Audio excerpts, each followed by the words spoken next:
Carla. Sí, estamos muy contentos porque tenemos una visita de las que a vos te gustan porque entre profesores se entienden, creo.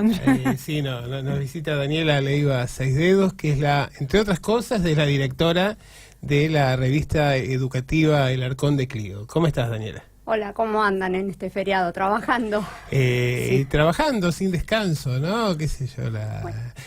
Me parece que estamos en un momento crítico en nuestro país y en general, y bueno, recién hablábamos de la política, de la economía y la educación no está en una situación mucho más favorable. No, creo que el problema es de educación, el problema que hay actualmente, y después decanta todo lo otro, porque las políticas públicas, si vos educas bien, tenés buena salud y buena seguridad, vas a tener armado todo el resto de las otras políticas.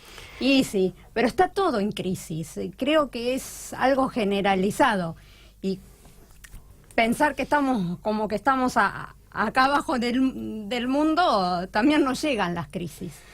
Yo creo que sí, sobre todo cuando uno escucha estas cosas, ¿no? Ayer, por ejemplo, estaba viendo un programa por televisión y se ha hecho, hay una especie de catarata de denuncias de abusos, violaciones de mujeres públicas que en realidad creo que están expresando una situación que está presente en nuestra sociedad y que ya lo vinimos hablando el otro día en una larga entrevista. La escuela es una caja de resonancia de la sociedad, o sea, no estamos aislados. O sea, todo lo que pasa en la sociedad pasa en la escuela. Los chicos no son que se transforman y vienen de otro mundo y cayeron en el colegio. A eso iba, digo, están las declaraciones de Durán Barba o de la ministra Bullrich el otro día en favor de la pena de muerte y yo creo que, a ver, nos falta educación, nos falta inclusión social, nos falta cultura del trabajo, nos falta impulsar sentimientos de solidaridad, de inclusión. Estamos yendo en el camino errado y no digo que es un tema de este gobierno, digo que desde hace muchas décadas estamos yendo mal. El mal es estructural. Ayer fui al planetario y estaba el proyecto de Belisario, del ratón y todo eso. Y yo le contaba a mi hija y a mi marido que todo eso fue con Onganía, que se puso, que empezó a decaer, pero a niveles precipitados. Y que después, 10 años después, cuando estuvo el golpe, ahí se manifestó todo. Y la noche de los bastones largos quedó como un ícono de esto, ¿no? Es que es un ícono, porque se desarmó toda la educación.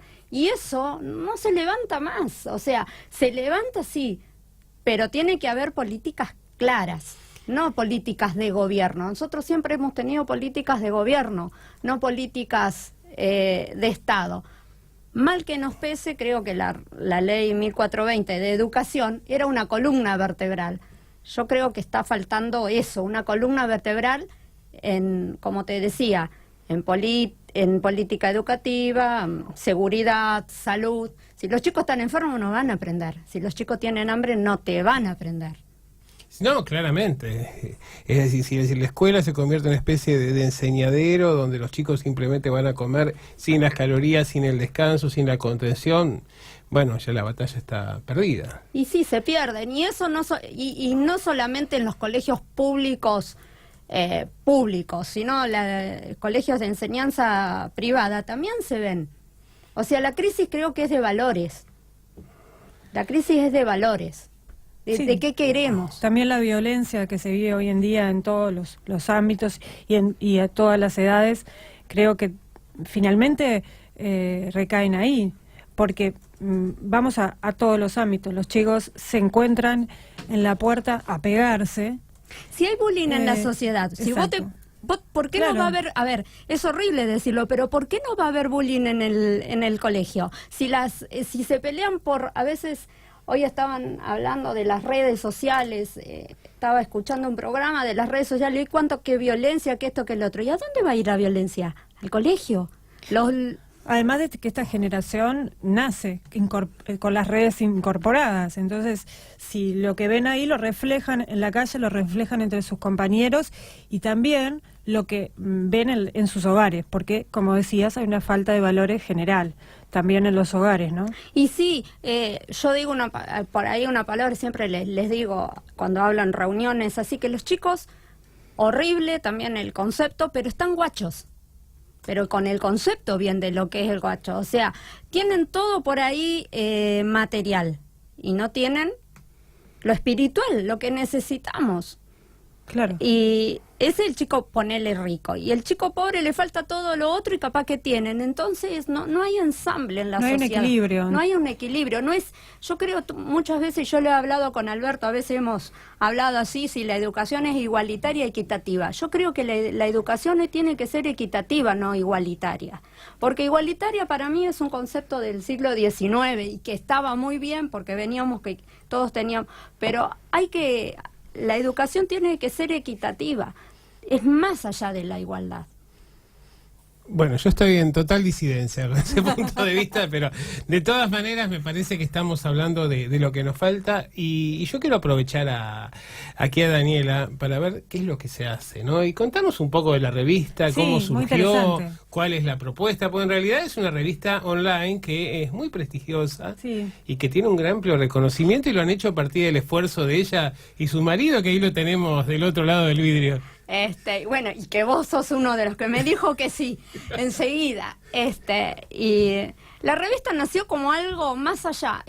Yo me puse un día a ver y siempre... ¿Un día cuándo? A ver. Hace 4 años ya casi. Perfecto. Y digo, pero no hay nada que hablen los docentes que están adentro del aula. Todo contaban prestigiosos pedagogos, políticos, todo, pero y el docente, yo quería que tuviera visibilidad con nombre y apellido el docente que está dentro del aula. Entonces, bueno, tenía conocidos en España, conocidos en México, conocidos en Venezuela, conocidos en Colombia, y digo yo, ¿y por qué no nos animamos? O sea, queríamos ponerle nombre y apellido, no porque estemos insatisfechos de nuestro trabajo por ahí anónimo en general, porque más allá de que yo soy la profe de mis alumnos, nadie te conoce. En cambio, los pedagogos sí, porque escriben libros y está genial, porque la educación es para todos y es de todos. Empezó así, empezamos a escribir, mis amigos de España contaron sus proyectos, porque es otra realidad. Hay que escuchar al docente que está en el aula. Yo creo que no se lo escucha. Es el único que sabe el lenguaje de lo que se hablan, de lo que hablan y dicen los chicos, y muchas veces no se tiene en cuenta. El docente común, no el que está en un sindicato, el que está que pasa a un gobierno, no, el docente común, el que está todo el día, el que recibe a los chicos, que sabe lo que le pasa, el que dialoga, y por ahí tiene otro lenguaje, y los chicos van muy rápido hoy en día, tienen mucha información y no saben qué hacerla. ¿Y qué dice ese docente, el docente común, como lo describís vos? El docente común, sé como yo, qué sé yo, que me levanto todos los días y le doy para adelante. O sea, más allá estamos mal pagos. No te lo voy a negar, pero están mal pagos los médicos, están mal pagos los policías. Como decía, es una crisis estructural. Entonces, le tenemos que poner el pecho todos. Pero ese docente te está diciendo que te está educando hoy para mañana, pero el chico es de hoy, lo tenés que ver hoy, no decir vamos a hacer tal cosa el año que viene, vamos a hacer, y así pasan, y ese chico un día va a ser abogado, va a ser médico, va a ser el barrendero, va a ser el que te ayuda en los mandados, y no podemos estar pasando para mañana. Los alumnos son hoy están, ¿qué hago yo con este chico? Y eso es lo que hacemos nosotros en el aula, que muchas veces nos convertimos en psicólogos sin estar preparados, en médicos, no somos médicos. Darle más valor a la educación, al trabajo cotidiano del aula, con nombre y apellido. Y en la revista yo le pongo nombre y apellido al docente. Yo recuerdo cuando yo era chico, hace mucho tiempo, No tanto. No, sí, hace mucho tiempo, había determinados actores sociales que tenían un prestigio dentro de la sociedad. Uno de ellos era el docente, ¿no? En las fiestas de pueblo, yo soy de pueblo, soy de Bolívar, y el docente era el docente. Yo no quiero... de Bolívar, como Tinelli, que siempre está con las maestras de Bolívar. Sí, pero no tanto. Enseñó Cortázar en Bolívar, en el colegio donde iba yo, al Colegio Nacional. Pero como te decía, yo no quiero yo, Daniela, no quiero una reverencia, que lo que dice el profesor es todo o el docente es todo. No, quiero acompañar al alumno. Y desde ese lado se escribe en la revista. ¿Cómo ves este proyecto que tienen aquí? Bueno, es un proyecto innovador, ¿no? Que se está dando con el reemplazo de los profesorados por esta universidad. No lo tengo mucho muy analizado porque yo antes de ser profesora así también estudié en un instituto terciario. Porque el instituto terciario te da toda la pedagogía de la práctica. Y la universidad no te da la práctica, te da mucho cúmulo de conocimiento y después, ¿qué hago? Los alumnos cambian, son 35 y son 35 realidades. A mí no me gusta la educación que homogenice, que sean todos iguales, no. Cada uno tiene algo que ofrecer y ese es nuestro trabajo. Lo que pasa que también hay un problema, las aulas son muy populosas, la ley dice de 25 a 30 alumnos y yo he tenido en aulas 42 alumnos. Eso tampoco es calidad, es cantidad pero no es calidad.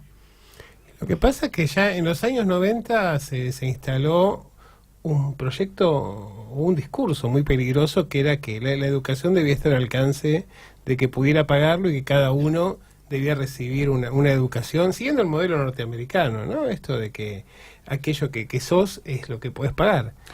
Sí, pero yo siempre estoy en contra de los modelos, o sea, vos podés estudiar, yo siempre digo que Finlandia no es un modelo para la Argentina, vos tenés que tener una educación que respete la idiosincrasia, es difícil, pero se puede. Mira, voy a contar algo, a ver que... No es bueno a veces hacer referencias, pero estuve el año pasado en una provincia argentina, Puntana, donde se habían implementado un modelo de escolaridad tomado de... San Luis tiene un buen proyecto. Efectivamente. Y yo me preguntaba, ¿cómo sería ese proyecto en La Matanza, por ejemplo, ¿no? Ahora, la inversión inicial eran 28 millones de pesos. Y si uno multiplica las escuelas de La Matanza, de la provincia de Buenos Aires, por los 28 millones de pesos y demás, se da cuenta que eso implicaba realmente una inversión que, digamos, que el esfuerzo principal del Estado debería estar volcado hacia la educación y que sería una gran inversión. Realmente uno veía escenarios formativos muy, muy interesantes, el hecho del juego, de diseñar la dimensión del aula. Los chicos hiperactivos tenían bancos con bicicletas fijas, cosa de ir descargando energía simultáneamente, pero realmente uno lo veía como algo de ciencia ficción en el contexto de lo que es la educación en la provincia de Buenos Aires y en muchas provincias argentinas. Pero vos dijiste una palabra clave, inversión, y la mayoría lo ve como gasto en educación. Sí. Entonces, si vos ahí le cambiás la óptica de lo que querés, si vos invertís, vas a tener muchas cosas. Y podés fallar, también podés fallar, pero tenés para seguir, o sea... No es idílico lo que yo digo, la educación es esperanza. Yo quiero que cambien, si no, no me levanto todos los días, o como ya tengo yo y miles de colegas que tenemos ya más o menos lo que queremos hacer este año y todavía no empezaron las clases.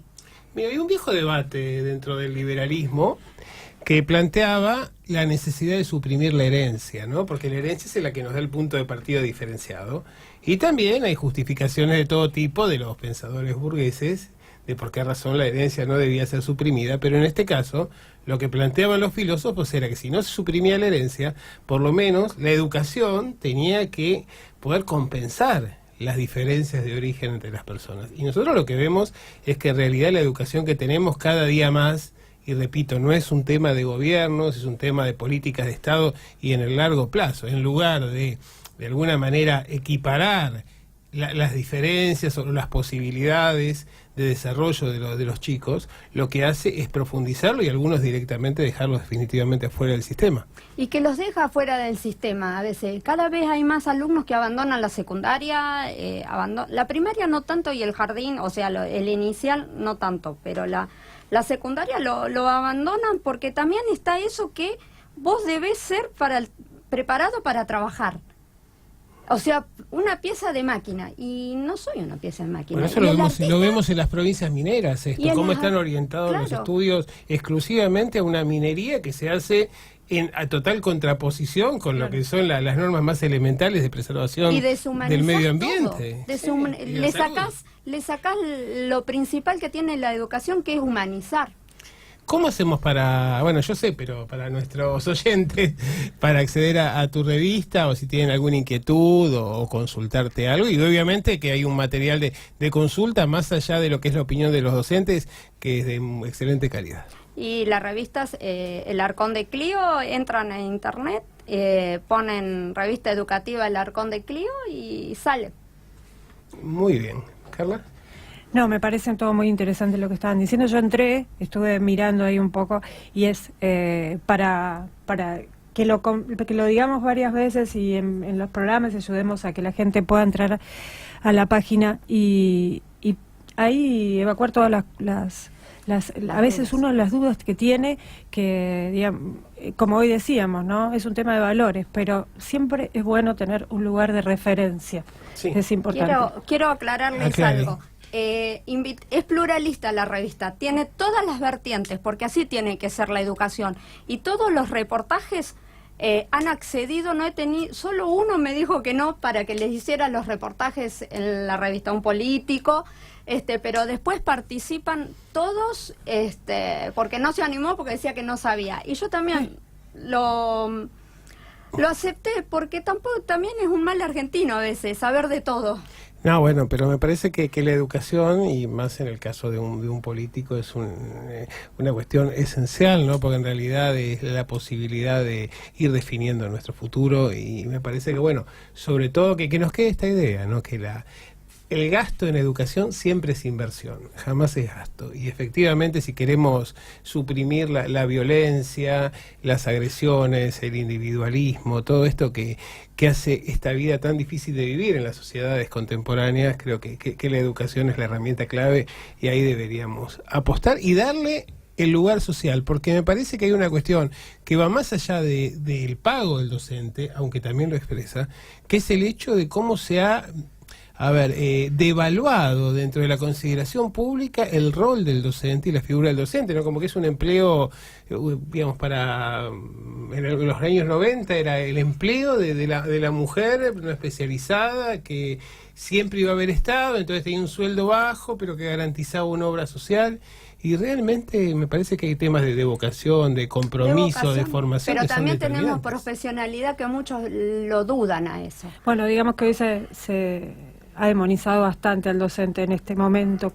Justamente hay una pelea, una puja, y se ha demonizado mucho al docente. Pero esto lo venimos viviendo, discúlpame, lo venimos viviendo desde antes, porque en realidad el tema salarial, el docente se demoniza todos los meses de febrero. Sí, pero convengamos que estos 2 últimos años ha recrudecido, han salido a la calle, el año pasado una carpa, volvió la carpa después de tantos años, y me parece que es muy negativo para la sociedad y para los chicos en su casa ver a sus profesores, a sus maestros ahí, en vez de estar en un aula, que es lo que debería pasar. Sí. Tenemos un salario emocional también. Nosotros vivimos de un salario emocional. ¿Quién no recuerda a su mejor maestro o a su peor maestra? Eso es cierto. Pero el docente también tiene que llenar la heladera. Sí, es lo que yo les digo a veces. Lo que pasa que se ha mezclado todo tanto, los contenidos, los derechos laborales son para todos y hay que tratar de usarlos, de aplicarse y todo. El problema es quiénes nos representan. Y ya nos metemos en otro terreno, en el terreno sindical. Por eso también están muy cuestionadas a veces las figuras sindicales que... No, bueno, aquí en la provincia tenés 9 sindicatos, es decir, es un tema complejo y para discutir otro día. Pero justamente porque no nos va a alcanzar el programa de hoy, pero bueno, ya te apalabramos para venir a hablar sobre ese tema algunos programas más adelante. No sé, yo digo lo que yo siento, yo te hablo mi caso y el... Algunos los invitamos y no han querido salir. Es verdad. Por algo será. Es verdad. Bueno, dejémoslo. Ya van a venir. Quizás se arrepientan ahora en las próximas. Y con lo que les dije. Bueno, muchísimas gracias por haber estado con nosotros en el día de hoy, Daniela. Volví a repetir dónde te encuentran en la web. En la web, en elarcondeclio.com.ar, que es un sitio educativo, porque hay para avisos docentes.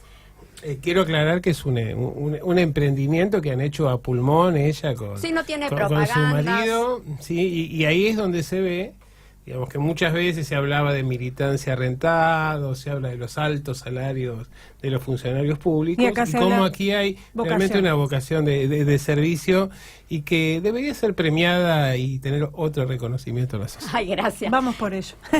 Muchas gracias, Daniela. No, de nada.